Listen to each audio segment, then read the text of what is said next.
Good morning, good afternoon, good evening, everyone, and welcome to the world's most exciting classroom. My name is Joe Grabowski, and I'll be your host for today. If you didn't join us for our 3 live events yesterday, we are live in the Galapagos. Darwin 200, the Uterscalde is here. It actually started in San Cristobal, so over in the east. San Cristobal is one of the oldest islands in the Galapagos.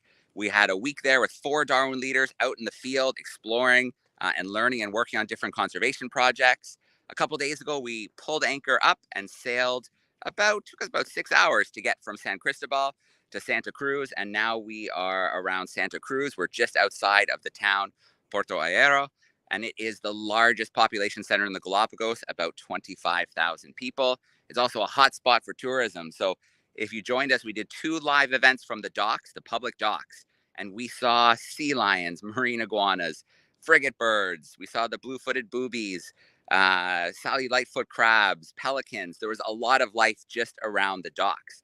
So today we have hiked out nice and early. We got here to Tortuga Bay at about 5:30, actually closer to 5 in the morning. We hiked in to the bay, and now we're going to spend the rest of the time exploring this ecosystem together. So let me switch my camera view here and let's take a look at that ecosystem. I've got some special guests with me as well. And I've also got behind the scenes Jesse. So Jesse's back there behind the scenes. He's going to be looking for questions. Keep your questions coming in and we'll answer them throughout. We have a naturalist with us today, Colette. So that's very exciting. And then we are going to be moving with the satellite, the Starlink unit. That's how we have such a good signal right now. There's no connectivity here. Rocks behind me, I have the Starlink unit set up and we're going to move with it. So we might lose connectivity while I'm moving sometimes, but Jesse's there to make sure things are running smoothly and he will, make sure everything's going nice and smooth. In fact, our first guest of the broadcast is making their way across the rock here. We've got a Sally lightfoot crab making its way across the black lava rock. I'm going to come over here and we're going to meet Colette. We have Colette joining us today. Hey, Joe. Buenos dias, Colette. How are you? Nice to meet you all. Welcome to Galapagos. This is a very special place that we're visiting today, Tortuga Bay. And I want to show you a bit of the wildlife that we have around here. Right now, we're at low tide. So you would see that we are in a sheltered, protected bay that is surrounded by mangroves. You can also see like the height of the tides with the mangrove leaves, like the very side line that we have there. And this is a very important area for most of the marine species because this would be like a nursery. In between the mangroves, we have tons of fish that will come and lay their eggs. You just saw the crabs. We have some oysters that will be attached to the rocks. And also we have tons of little sharks. Baby sharks are swimming all over the place. You can take a look at these fish that we have down there, Joe. Show it to them. We have some mullets here. Oh no, snappers, little snappers, something like that. And baby sharks are just kind of jumping all around the place. We have black tip reef sharks are the most common ones that we can see here. And this is like their nursery. So these are very important areas that we need to protect and preserve. Mangroves being ecosystems that are absolutely essential for the whole marine ecosystem. Yeah, and it just figures, Colette, we've had the baby reef sharks all morning. And once we go live, so we're going to be patient. We're going to wait here for a little bit because they are here. We see turtles kind of surfacing on the lagoon.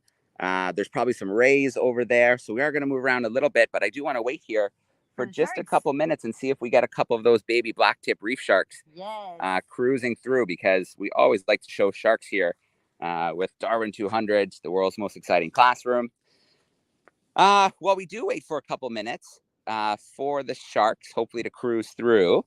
Let's talk a little bit about just Tortuga Bay in general. The beach that we had to walk across was quite a beautiful beach. It was stunning.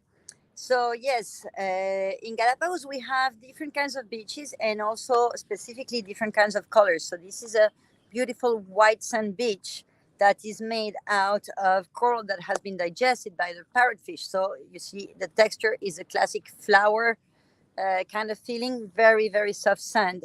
And this would be made just of the coral that has been digested by the parrotfish. We have other kinds of beaches in the Galapagos. Mostly it's lava around here. So lots of black beaches or red beach for the content of iron. We also have a green beach with olivine crystals. So it's quite fantastic that we have such a wide range of ecosystems here. And Tortuga Bay, because it has two beaches, this protected one that we have here that is such full of wildlife. And then we have the one that we will go to, which is the more exposed part of the beach, and there has lots of surf. And there we will be looking also for the marine iguanas. Yeah, we took a little walk around this morning just to kind of scope out where some of the life is. As we make our way towards Tortuga. Okay. Oh, we got one. Okay. Let's see if it'll cruise by right in front of us. Excitement. All right. There we go. Come on, turn this way.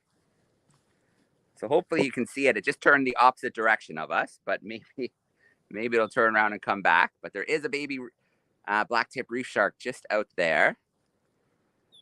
And with any luck, before we pick up the unit and walk through the cactus forest, we are going to have... Oh, yeah, it's turning back around. Come on, buddy. It's coming. It's coming. Come on. All right. So hopefully it's going to come nicely into camera view. We have such a clear signal here, I think, right now. And you should be able to see that baby black-tip reef shark cruising through the shot right now. Jesse, if you want to pop in for a sec, just let me know how the feed is looking. We still have a nice clear shot? Yeah. It's like the greatest feed of all time. It's unbelievable. Here comes another clear. one. Yeah, beautiful. Starlink. We love it. So here's a couple of them now. Yay. You see the black tip on their dorsal fin. All right. So they're being a little shy, but they came out for showtime. So that's good. So how long will they stay in a protected area like this, Colette? This is, I don't know, honestly. I haven't been updated with the latest science, but these are basic, like super important ecosystems that we have. Yeah. Also, quite fascinating is one of the latest discoveries. Just a couple of weeks ago, there was an official announcement that the National Park found another nursery for hammerheads. Oh, wow. Okay. Yeah. But we usually have the scalloped hammerheads in Galapagos, and this was a nursery. I mean, there were lots of smooth hammerhead babies. Yeah. So this is a new species that will be recorded that is actually using this as a place to reproduce. So this will be fascinating that the place has been kept like secret because we don't want anyone to come and interfere. Yep. But this is the fascinating news that happen all the time with science, is that there's new discoveries. Absolutely. Continuously. And we're going to keep our fingers crossed because the other day, some of the Darwin 200 cameramen were here and they saw a few of the baby hammerheads. So you never know. We might get lucky. Before we leave this spot, Colette, I'm going to get a little closer to some of these Sally lightfoot crabs. Do you want to tell us a little bit about the Sally lightfoot crabs? Oh, yeah, they're fantastic. Look at those. Beautiful color. These are big ones. So the Sally lightfoot crab is a crab that you find pretty much all along the tropics. And in Galapagos, well, it has adapted to this really like lava environment. We find them in the intertidal zone. Oh my God, this one is getting so close. Oh, yeah, we have a nice close there one. You go. All right. Sharky. Went from none to more than we know what to do with. Yes, and the Sally lightfoot crabs, the smaller ones will be completely black and will blend in really well with the background, the lava. Yep. So they can be protected and camouflaged away from herons, which is like the main predator. Once they grow big and they don't really have any predators because the shell becomes so hard that they will afford they will be able to keep these super bright colorations. You can see that there's another one coming through. Yeah, there's a young one, right? With the black one, yeah. So basically it's more like the age of the shell because, you know, these animals, they shed. Okay, yeah. So they come out of their old shell when it's kind of like getting too small, and it will start with a like soft shell that will harden up. Yeah. I know in some places you will eat the soft shell crabs. Basically, it's that they catch them when they just come out of their shell, and then the shell will harden up, holding up a little bit of water and air in between the shell and the skin until that house becomes too small and they will shed again. Okay. So lots of times we can find those shells around. All right. Well, I say we get a little bit adventurous. So as I mentioned, we are going to be moving with the satellite unit. Now, in Punta Arenas, we were ripping along the coast in a Zodiac, and we had pretty good signal. We saw the Peel's dolphins jumping along the front in the bow wave of the Zodiac. With any luck, as we move through this cactus forest, I'll give you a little view of it here. And as we head towards another section of the beach, the signal will stay with us. If it doesn't, don't panic. Once we get to clear sky, we should get the signal back. And we do have Jesse hiding out backstage, and he will be there with us as well. One more look here. We've got one more baby blacktip reef shark cruising through. There we go. I was worried they would be no-shows, but they came out at just the right time. Okay, so this is new for us as well, carrying the satellite unit while we walk. So bear with us. It might get a little bit shaky as we're putting our backpacks back on, but the plan is, you can see our Starlink right there, is to carry this unit with us, and we will see how things go. Okay. So how are we going to do this? Yeah, we're going to grab my backpack. And do you want to hold the camera for a little bit? If you hold the camera, I can carry most of the satellite gear, I think. Yeah. And just face it nice and forward for us. There. And I can do this. Yeah. And the battery. And then I can take the battery too. Yeah. Oh, Beto, tú puedes coger la batería. Yeah. If you hold the camera. Should I be ahead of you or behind? Yeah. Gracias. Okay. Yeah. Ahead or behind you? We're good. Okay. So, Colette, as we start walking, let's talk a little bit about the cactus forest. Yes, so we have this beautiful cactus forest here. These are cactuses of the Galapagos, and they're very tall, okay? And they're quite special because look at this. This is super hard bark. So these cactuses have changed from this tip when they're like really young with all the spikes facing downwards, protecting themselves from the predators, which would be the land iguanas and the giant tortoises.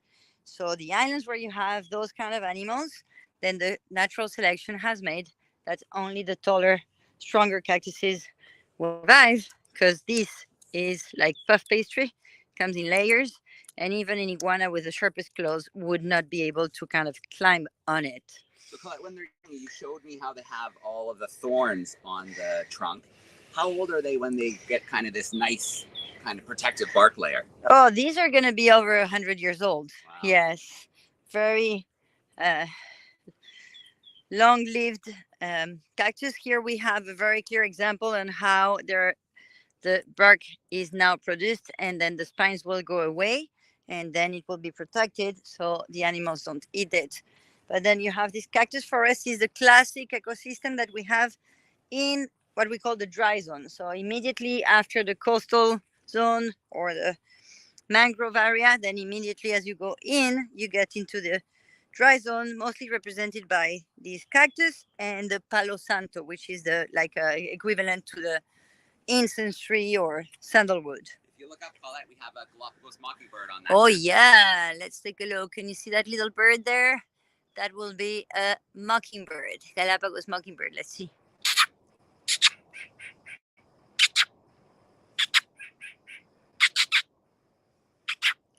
Okay, little song for us.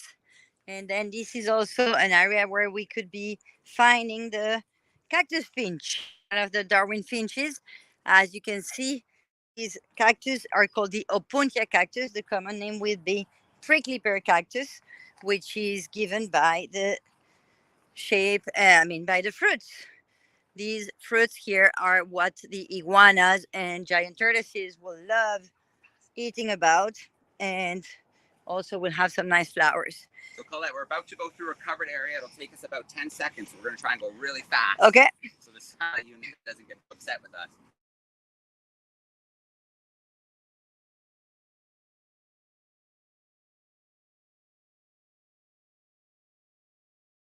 Lost it. And we're back. And we're back. Beautiful. Should we maybe wade around in that little beach? Do you want to try that? See if we see anything? Okay. Head to the main beach. So we have two beaches here. The one that is protected and sheltered with the mangrove. This is a kind of mangrove that grows a little bit more inland. We have 4 species of mangroves in the Galapagos. They're all adapted to slightly different and spreading. And then we have black mangrove, is the one that will bring the little kind of snorkels, the tubes, the roots that come back to the surface. Yeah. To kind of intake the air. And then on this side, all this area is the button mangrove. You can recognize it easily because of the fruits that we have here. Okay. I'm gonna put the unit down here by this mangrove. Okay. Feed around a little bit and just see if we see anything. Perfect. So yeah, let's put it right here. There we go. All right, So let's get in the water. Thank you, thank you. Okay, let's see. I'll try not to get too far from the unit because it only goes for so long, but let's see if there's anyone close to shore. Some little schools of fish.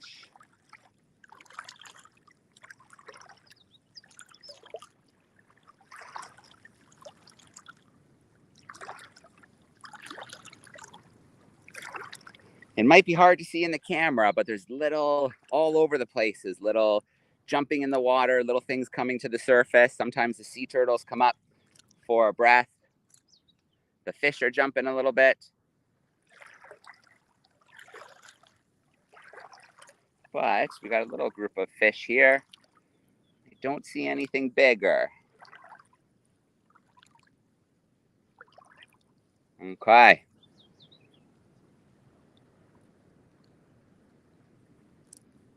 All right, let's head back to Tortuga Bay, where we know we have some marine iguanas waiting for us and some other species on the beach. So one last look here at this mangrove. What species was this, Colette? We have the one with the drop roots or the red mangroves. Yep. And then we have the white mangrove here that has a slightly more oval leaves. The white mangrove here. Yeah. We have red, black, and button mangroves. Those are the 4 species that we find in the Galapagos. Okay. This one is the white one. Small oval leaves. Oh, I do see a question coming here. Okay. I see. So they're hearing this called Tortuga. They're wondering if there's any relation to kind of the way Tortuga has been, portrayed as a pirate hangout, as yeah. No, the name Tortuga Bay comes from the fact that we have a lot of turtles, sea turtles nesting on this beach. Yeah. We're going to get to that area We in will, a yeah. minute, and Yeah. we'll be showing you, but that's the origin of the name Tortuga Bay because it's the bay of the turtles that come and nest. Okay. And so, yeah, that's about it. All right. Let's gather up our gear and let's go for a little walk. Yeah. Sure. There we go. Teamwork. Okay, so we're gonna walk a little bit to the other side. We have almost 2 different beaches. This one that is very calm and quiet and protected, where you have most of the wildlife that will be using this place as a nursery or a reproducing area. And now we're gonna get to the rough beach or the wavy beach. Yeah. And we have a little friend here waiting for us. Perfect. Take a look at this marine iguana. There it is. We can have a close look. We have to remember the rules in Galapagos. We do not get any closer than 2 meters to the animals to give them their space. We have to remember that we are the intruders and we have to respect their environment. Yeah, so this, compared to yesterday, this is a much larger marine iguana than we were seeing on the public docks. Because the ones we saw on the public docks are the babies, okay? And more in this area. I mean, babies and adults don't usually mingle in the same areas. And babies will stay in the rocky areas where they can protect themselves in the cracks and crevices from the herons. Like, for example, the great blue heron we saw yesterday, that will prey on baby iguanas. Okay. So then they will have to kind of run for their life and hide into the cracks and crevices. Coverage again. It may go out for a moment, but the Starlink is pretty good at coming back. Yeah. Quickly. That's great. Still have some sky. So we have tiny little tracks, but these little trails are from the ghost crabs. Hermit crabs. Okay. Hermit crabs that we have different species. We have some land species that live inside this vegetation and that will go out at night. And those are the little tracks that look like a wheel, like a bike wheel. Yeah. That's what it is.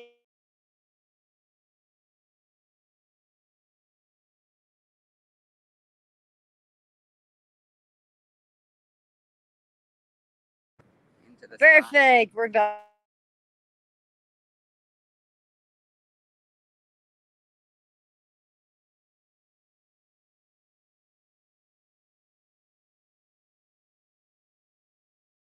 way, Joe, or we go straight Yeah, here? let's go to the iguanas. Yes. So these iguanas, they need rocky shorelines, but you'll look in the distance right behind these mangroves. We have quite a rough, rocky shoreline with lots of waves breaking that you can hear, meaning that there's a lot of algae growing there. And so that's why we have so many iguanas and they're quite large. Now it's only 7 a.m. here. Here's one of the little hand crabs. Okay. And it's only 7 a.m. here. These are reptiles. So what we call easily the cold-blooded animals. So they won't be active anymore. They will have to wait a little bit until their body.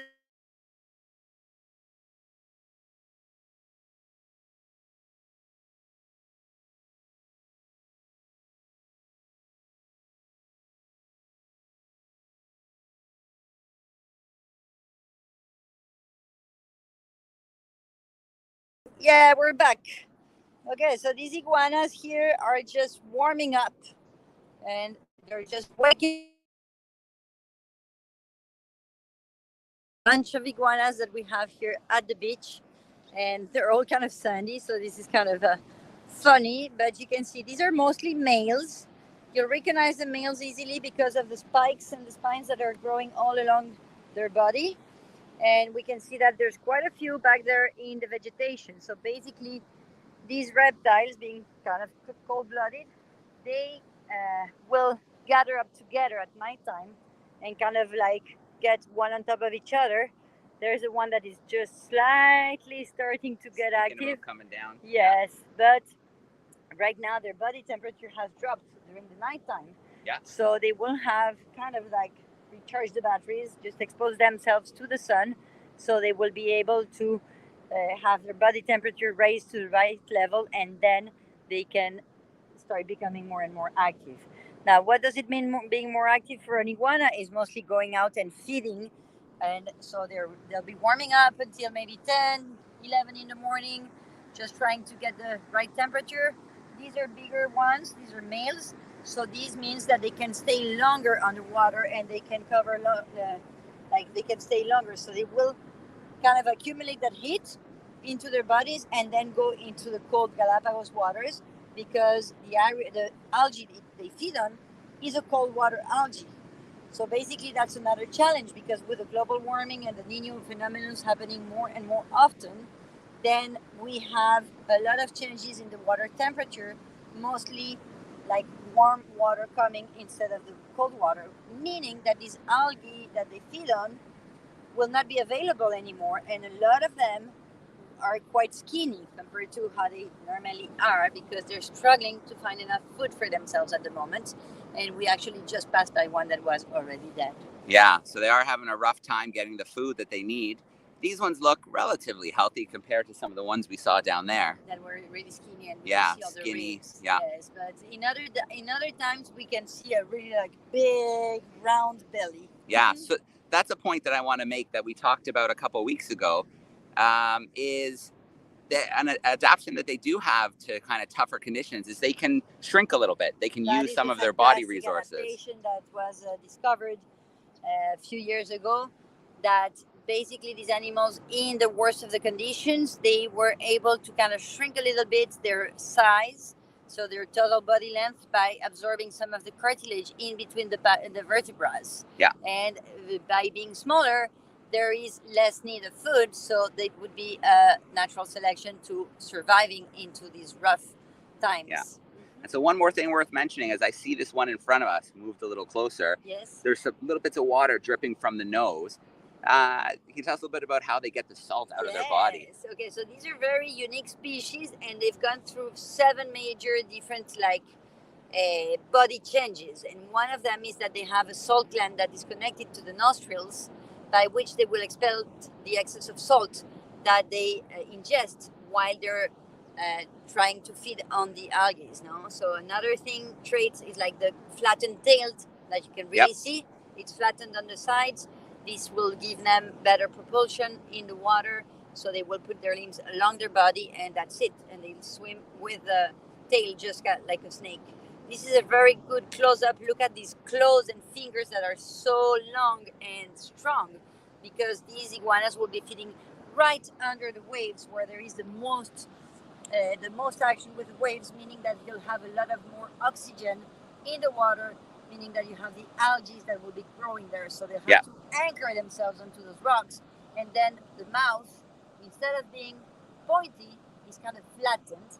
So they can have more surface to scrape the algae off. So these are some of the few fascinating things. So it's quite a bit louder here now because, as you can see, we are at the more open beach. You can see this beautiful flower-like powder sand stretching all the way out. It's low tide right now, right? Yes. Yep, low tide. And the high tide comes all the way up to these dunes. Let's go look over here and talk about why that's a problem. What's happening? Okay, as you can see, so someone else was asking why we call this place Tortuga Bay. Well, here it is.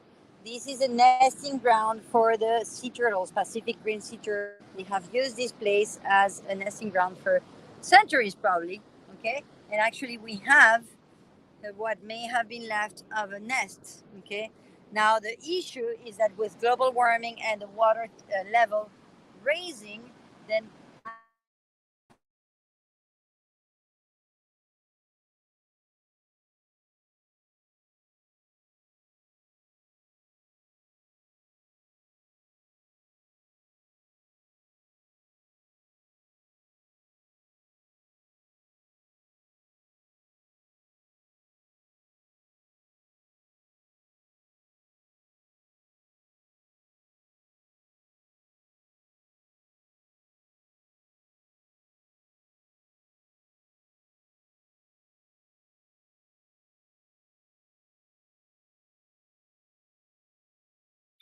Just a quick note for folks at home. We've temporarily lost them, as you can see, but we should be back with them in just a second. While we're waiting for that, I can queue up a few videos for you guys of some of the amazing wildlife that they've been seeing off the coast of the Galapagos the last few days.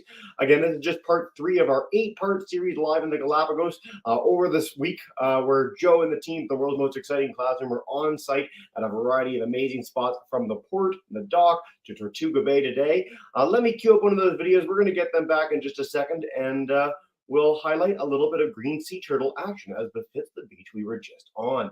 Let's play this video from a little bit of a dive journey the other day.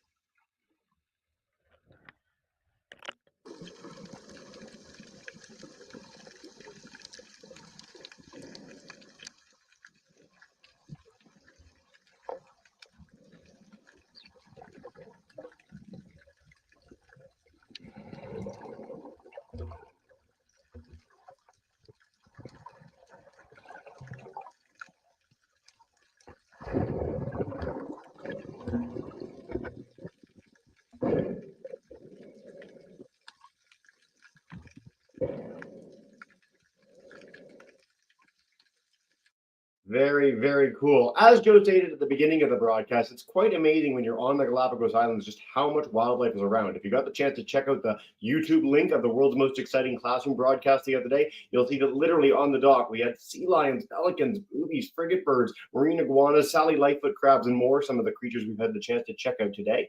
I'm going to cue up a little hammerhead video in a minute, but I just wanted to highlight again worldsmostexcitingclassroom.com. If you guys want to check out more of the broadcast, find out what's to come in the week.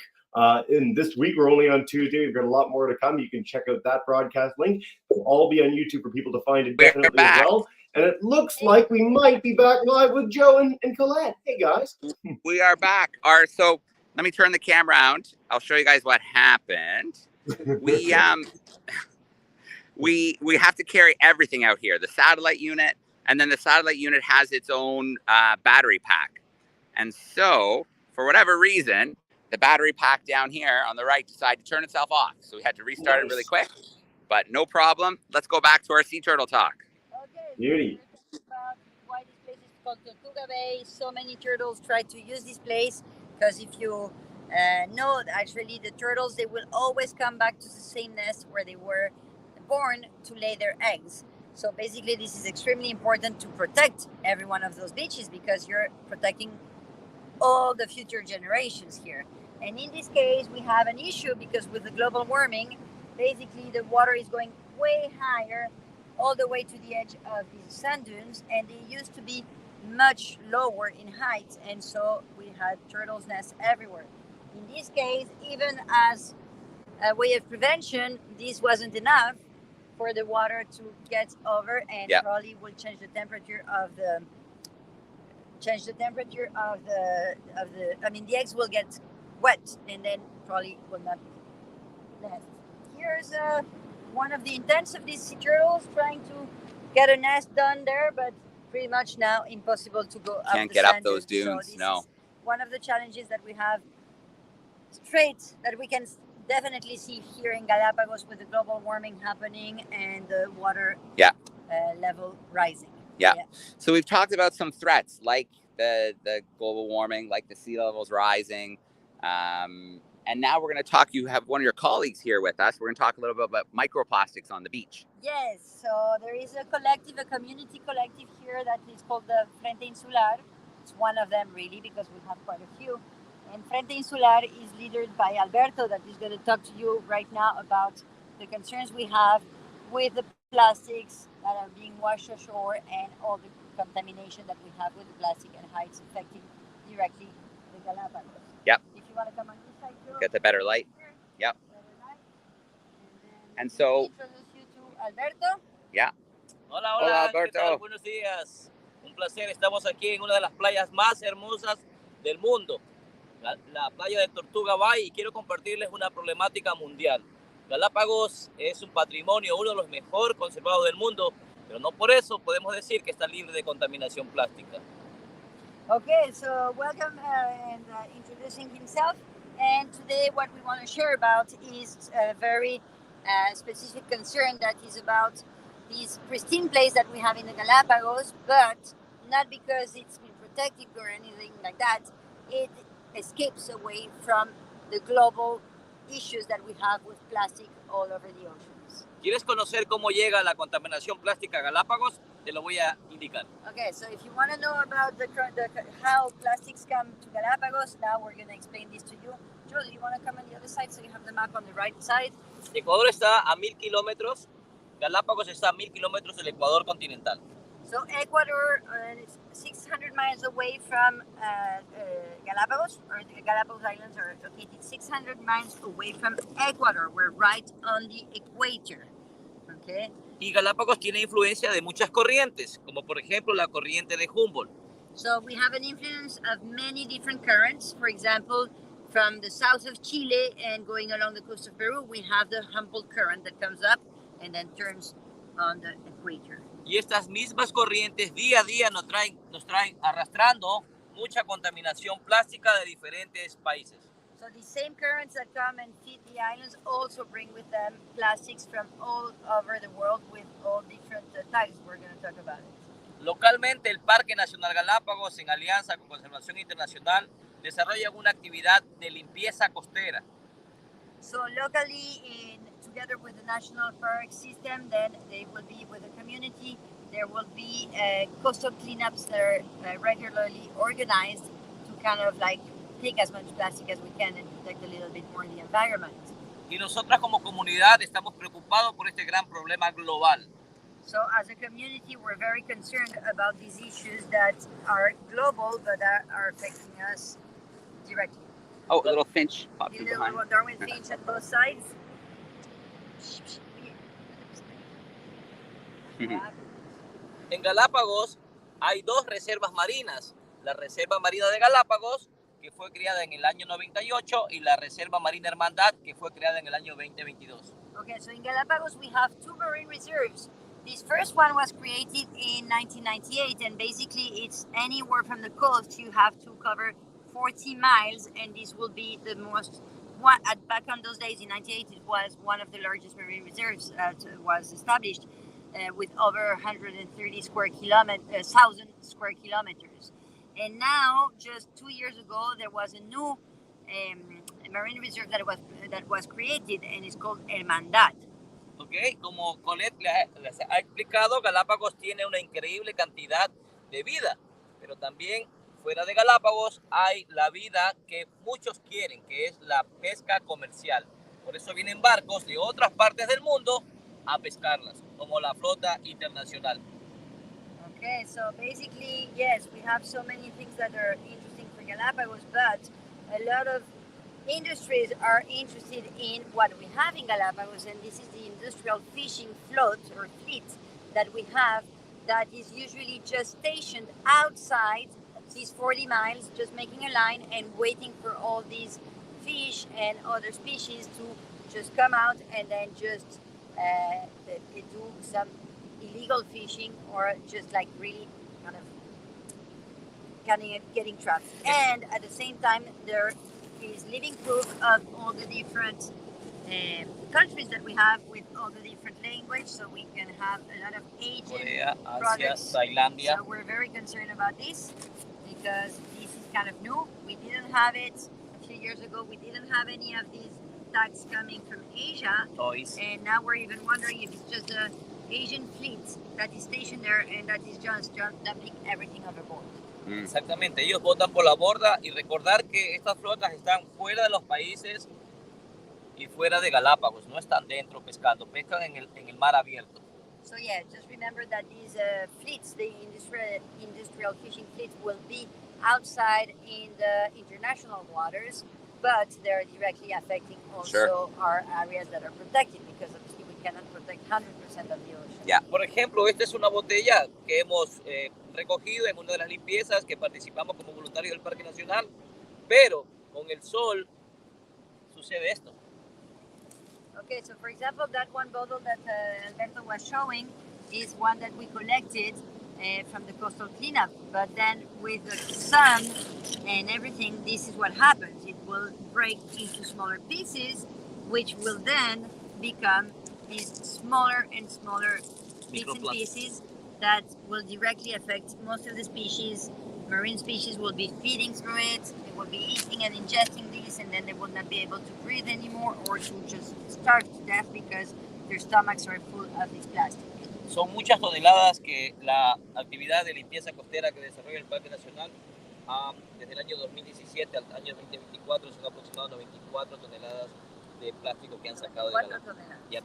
Okay, so according to the data that we have from 2017 to today, we have collected about 90 tons of trash, plastic trash, out of the islands through these coastal cleanups that involve the local community and that are on a periodic time. Every once in a while we will. Por eso y ya para terminar, es importante que ustedes que están al otro lado del mundo hagan conciencia, porque aunque parezca que estamos muy lejos, en realidad estamos muy cerca. So for all of you that are watching this from all over the world, this is really important that you become aware of this situation and that you can act locally to protect globally, and that it's very important that we all understand about this, and especially the younger generations that may be watching here. This is a way to protect the planet that is going to be left behind you, for you, and so these are the real concerns, and you can get involved into local communities that will be helping or reducing the quantity of plastic that you use at home, and these kind of things that can help preserve a little bit more our planet. Y necesitamos voluntarios como tú para que no solamente en Galápagos, sino en todo el mundo hagan acciones de conservación para cuidar este hermoso planeta. All right. Volunteers like you there that will be starting to just spread the word and do small actions into your community that will be an impact on the global. So be there and save the planet. All right. Gracias. Okay. Thank you. You're welcome. All right. So we have one more stop. We're going to head over to a little natural pool over here. It's kind of like a little aquarium, but it's going to be a little too far away from the satellite unit. So I'm going to pass you the phone again, Colette, and I'm going to pick everything up. Okay. I'm going to dust this beautiful flowery sand off, this beautiful white sand, and let's move over a little bit. Okay. So we have an iguana here, and we're going to get closer. Right now we have low tide, so you're going to be able to really see the tide difference with the mangroves. The mangroves here show you very clearly how high or low the water goes. We have about 2 meters difference in the spring tides in Galapagos, and we have 2 high tides a day meaning that we have two low tides too. So it's pretty much a 12 hours setup. And in this area here, we have a nice little protected area. As you can see, it makes like a natural pool, isolated from the big surf area with all the waves. And here, this is very special because at low tide, there is no more access. So lots of times, some of the species, even the little baby sharks and turtles and all that, will end up being stuck in this area, and then we can watch them. We have a lava heron there that just flew away from those people. Okay, those are the ones that will feed mostly on the baby crabs, on the little black crabs that we have. Maybe you can drop it here. And now we're going to take a look at what we may find in the water. If you want to drop the camera again, Absolutely. Joe? It's like a little natural aquarium here.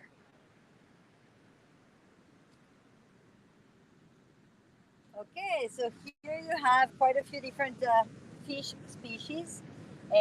Specifically, the darker one with the yellow tail is quite easy to recognize. You may go a little further this way.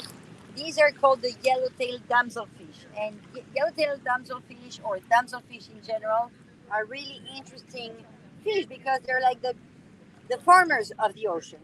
They will grow their own little patch of algae, and they will not allow anyone else to get through their produce, you know. So they're very productive of their own little patch of algae, kicking all the other fish away, even kicking their buddies and friends away, or even like when we have a sea urchin that's coming around the area, they'll go like really like into pushing it away. So it happens quite often that I will go snorkeling like that, and then maybe I'm holding onto a rock, and suddenly I feel this push on my finger is actually the little damselfish with its mouth just trying to move her hands away from their garden of algae. It's quite fascinating. Yeah. Mm-hmm. So that's one of the species.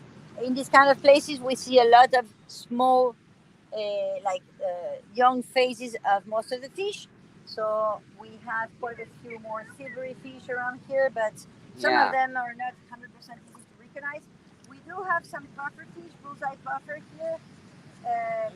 Yeah, these little ones that are sitting on the bottom. I don't know if you can see them, Joe. They blend in really well. They have good camouflage. So they camouflage. We have another kind that is called the lizard fish. That actually is more like a blending it like a chameleon, like changing colors according to the background. Yeah. Take a look at the silvery ones we have here. And blue-footed boobies that are flying up there that may be going diving. As you can see right behind or below the blue-footed boobies, there is a lot of waves breaking. Well, that's the area where the iguanas will go to feed. So right now we have super low tide, and we just saw an iguana that was swimming. That's a bit early swim. A lot of the iguanas will wait and synchronize for the low tide, so they will not lose as much energy, because then if there's low tide, the algae are uncovered and they can graze on them without getting cold. But then the bigger ones, the larger males, usually will swim out around noon and go under those waves and the surf area and dive down to feed on the algae, which are actually the same ones that the damselfish protect. Yeah. So basically, when you find an iguana just like munching there, then the damselfish will all be chasing it, trying to get it to go away. Okay. I'm going to try. The water's so clear here. I'm going to try and just dip my camera lens into the water and see how that works. It can't go very deep because hopefully we're getting a little view underwater here. Wi-Fi only travels a very short distance through water, only really a couple centimeters. So we can only really get a glimpse of that underwater aquarium from the surface. Let's go under one more time here. So hopefully we can see some of those damselfish swimming. We sure can, Joe. It's very cool. Perfect. All right. Jesse, we're getting to the point where we're going to have to wrap up here shortly. But it was such a pleasure to be able to broadcast live here from Tortuga Bay, an absolutely amazing place here on Santa Cruz in the Galapagos. Only possible with our satellite unit, which we have set up back there on the beach. I'd say that was pretty successful carrying it around. Oh, we might have a visit from some lava herons here. Let's see how close they come. Wow, that was a pretty good buzz by. Very cool. All right. Well, I want to give a shout out to our team today. Thank you so much for being live with us. You guys were amazing. We learned so much about this ecosystem, the baby black-tip reef sharks, the marine iguanas, the sea turtle beaches, the plastic issues. We learned so much today. Thank you so much for being live with us. Thank you everyone for watching, and hopefully you will be a little bit more aware of what's going on in the world, and you can do it. Any little action that you do at home will help somehow protecting the planet. Los esperamos acá en Galápagos. And hopefully we get to see you here in Galapagos. Welcome. Of course. So I'm going to switch the camera here one more time because I just want to let people know tomorrow will be our regular length World's Most Exciting Classroom. We are going to be live on the Oosterschelde. We are sailing to Bartolome, which is a beautiful island. It'll take us about 3 hours to get there. So we're going to have our regular World's Most Exciting Classroom event, a full hour with the experiments, with guest speakers. And if we're lucky, we'll be arriving at the island about the time it ends. If not, we'll live stream our arrival because it is a really cool island. So if you go to worldsmostexcitingclassroom.com, you can see all the events we still have coming up, and you can choose to tune into those events right on that page. Click play on the ones that passed. You'll find the recordings. Click play when they go live. You'll be brought right there with us, and you'll see the ones that are coming up for the future. Jesse, thanks for all your help behind the scenes. And we're going to sign off from Tortuga Bay. I think I'm going to get into that water and see if I can find some sea turtles, some baby hammerhead sharks. I'm going to cruise around a little bit, and I'll have some video to share with us as well, maybe tomorrow. So thanks, everyone. Signing off